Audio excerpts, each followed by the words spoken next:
India versus Bharat की ये लड़ाई पॉलिटिकल हो गई है और इसलिए इस बात की चर्चा हम भी कर रहे हैं।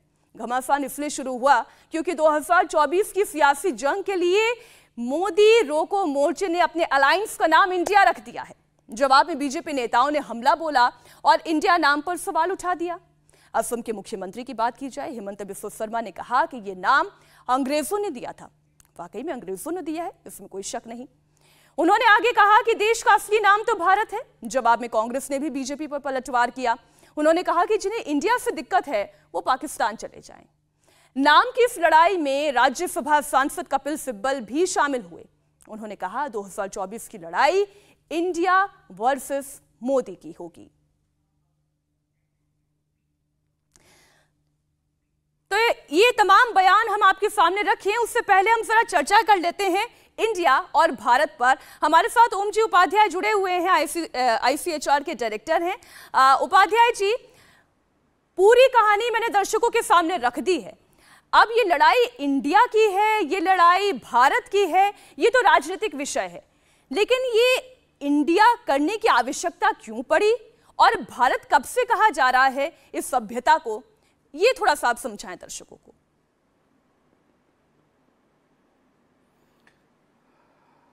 जी मीनाक्षी, आपने बहुत सही, बहुत सटीक तरीके से जो पूरा देश के अभिधान है, जो उसका नामकरण किया गया है, जितने नामकरण है उसके पीछे की पूरी घटना या मंतव्य आपने बताए।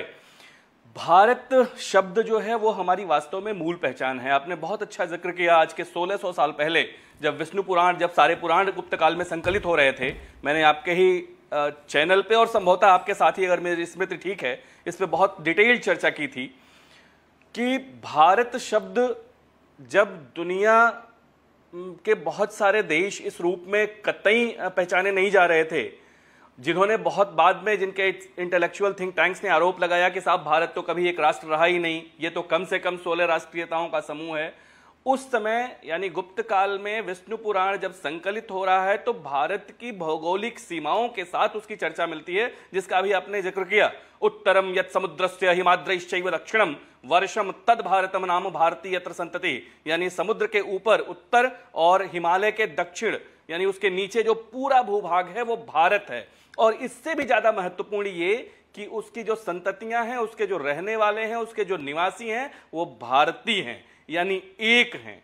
ये जो बहुत बड़ा रेफरेंस है, कम से कम 1600-1700 साल पहले का हमारे पास, ये स्पष्ट करता है कि हम भारत के रूप में पहचाने जा रहे हैं। आपने बहुत सारे हिस्टोरिकल रेफरेंसेस लिए जिनका जिक्र किया, वो सभी मुझे लगता है एकेडमिया में बहुत ठीक तरीके से प्रचलित हैं कि ऐतरेय ब्राह्मण में दुष्यंत की कथा आती है। दुष्यंत, यद्यपि मूल कथा तो महाभारत के आदि पर्व में आती है, लेकिन ऐतरेय ब्राह्मण में दुष्यंत पुत्र भरत के नाम से भारत बना। वहां से लेकर जो जैनियों की परंपरा है, जो ऋषभ देव के पुत्र भारत, महायोगी भारत थे, वहां तक उस परंपरा का आगमन हो रहा है।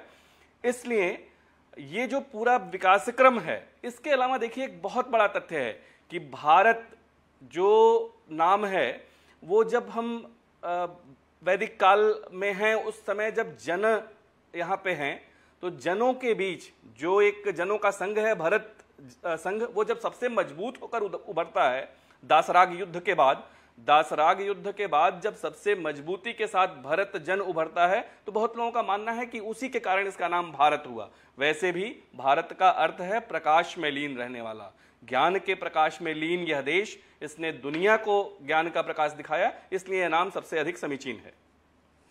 अब थोड़ा सा हम इतिहास में और जाते हैं और आते हैं ब्रिटिश काल में। हमें देखिए ये जानकारी तो है ओम जी कि जो अंग्रेजों को सूट किया, जैसा उन्हें मुफीद लगा, जो उन्हें अपने बोलने में आसान लगा, चाहे हम सिलोन और श्रीलंका की बात कर लें या फिर मैंने बंगाल के कुछ सरनेम का जिक्र किया, बंदोपाध्याय, मुखोपाध्याय, उन्होंने बड़ी आसानी से अपने हिसाब से इसे ढाल दिया। और फिर उन्होंने एक इंडिया का शब्द, ये इंडिया शब्द कहा। तो ये इंडस वैली सिविलाइजेशन से आया इंडिया है या फिर ये नाम इंडिका से आया इंडिया है? ये इंडिया नाम कैसे पड़ा और इसका इतिहास क्या है? देखो इंडस वैली सिविलाइजेशन भी नाम इंडस उन्हीं का दिया हुआ है, कैसे वो नाम दे रहे हैं ये महत्वपूर्ण है। बेसिकली ईरान के साथ जो ईरानी सोर्सेज हैं, अगर मैं बेहिस्तून अभिलेख की बात करूं, बहुत पुराना शिलालेख है, मुझे बहुत माफ करिएगा कि क्योंकि आपने जब ईरान का जिक्र कर दिया, तो मैं गलत नहीं हूं तो ईरान भी दरअसल पर्शिया था, उसे ईरान कर दिया गया। Go ahead sir. बिल्कुल बिल्कुल जी बिल्कुल। मैं कह रहा था कि बेहिस्तून अब शिलालेख में हिंदुस शब्द आया है, यानी हिंद, हिंदू, हिंदुस, हिंदवान, ये सब ऐसे शब्द थे जो बहुत प्राचीन समय से भारत के लिए या इस यहाँ के लोगों के लिए, इस भूभाग के लिए प्रयोग हो रहे थे। बेसिकली जो हिंदस शब्द है, हिंदुस या हिंदस, उसी का ग्रीक वर्जन है, ग्रीक रूप है इंडस। यानी इंडस जिसे सिंधु भी कहा गया, उसी से इंडस वैली सिविलाइजेशन जिसकी आप बात कर रहे हैं, सिंधु सभ्यता जिसको हम कहते हैं, सिंधु सारस्वत सभ्यता आज की डेट में हम उसको कहना ज्यादा पसंद कर रहे हैं नए फाइंडिंग्स के बाद। इसी तरह से जो भारत है उसको इंडिया शब्द उन्होंने दे दिया। एक जिक्र ये जरूर आता है कि पहले अंग्रेजों ने इंडी शब्द प्रयोग किया था, जो कि फ्रेंच प्रभाव था उनके ऊपर, लेकिन 17वीं शताब्दी में जो ब्रिटिश सत्ता थी, ब्रिटेन की सत्ता थी, उसने भारत शब्द को प्रचलित कर दिया, उसने इंडिया शब्द को स्वीकृत किया और इंडिया को ही प्रचलित किया भारत के लिए 17वीं शताब्दी से, इसलिए इंडिया नाम चला। इसके पहले पीछे बहुत जाएं, आपको ध्यान होगा कि मौर्य काल में मेगास्थनीज की एक किताब है, जब किताब पूरे रूप में नहीं मिलती, उसके बहुत सारे उद्धरण हमको मिलते हैं, एक्सर्प्ट मिलते हैं, लेकिन उस पुस्तक का नाम ही है इंडिका। तो ये जो पूरा विकासक्रम है कि हिंदस बेहिस्तून अभिलेख में हिंदुस कहा गया, हिंदुस से इंडस और इंडस से इंडिया या इंडिका, ये जो पूरा, बल्कि इंडस से इंडी और इंडी से इंडिका, इंडिया, ये पूरा विकास क्रम है। इसको समझेंगे अगर हम, तो बहुत स्पष्ट तरीके से पूरा ये जो नाम का अभिधान है उसकी पूरी प्रक्रिया हमारे सामने स्पष्ट हो जाएगी। अच्छा, मैं ओम जी आगे आपसे ये भी समझूंगी कि ये जो इंडिया के कॉन्सेप्ट को लेकर कई लोग ये कहते हैं, जानकारों का मानना ये है कि India is much more secular, ये ज्यादा सेक्युलर साउंड करता है, इसलिए इंडिया को सभी ने बड़ी आसानी से एक्सेप्ट कर लिया। तो ये भ्रांति है या ये सही है, इस पर मैं आगे आपसे चर्चा करूंगी।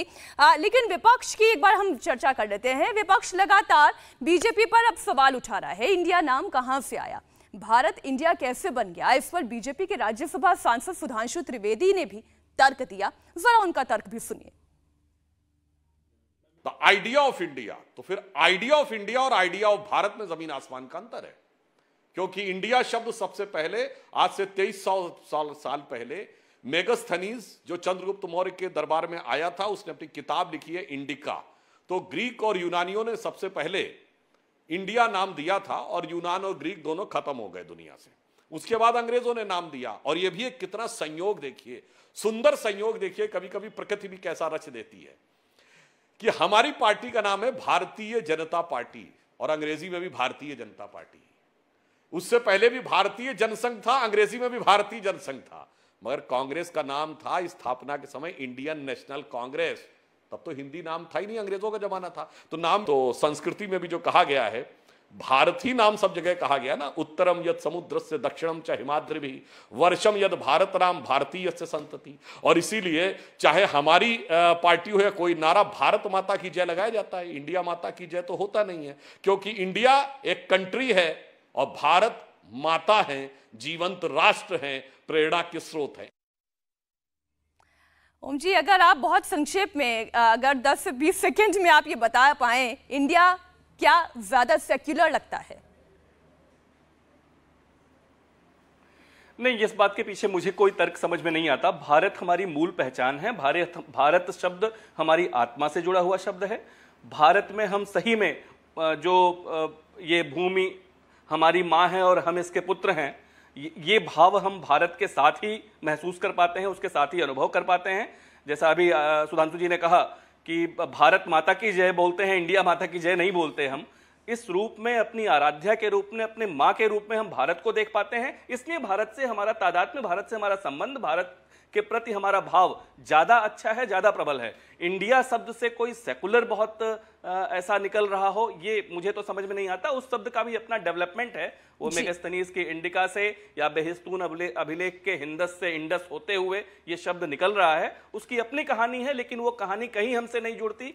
और सेकुलरिज्म से कैसे इसको जोड़ा जा रहा है, ये तो मेरी समझ से परे है। बहुत शुक्रिया ओम जी उपाध्याय, हमारे साथ जुड़े और एक चर्चा की भारत और इंडिया, इन दो शब्दों पर, इन दो अर्थों को दर्शकों के सामने रखा। बहुत शुक्रिया ओम जी उपाध्याय। इंडिया टीवी हर वक्त हर जगह डाउनलोड करने के लिए सर्च करें India TV news Google play store या ऐप स्टोर पर।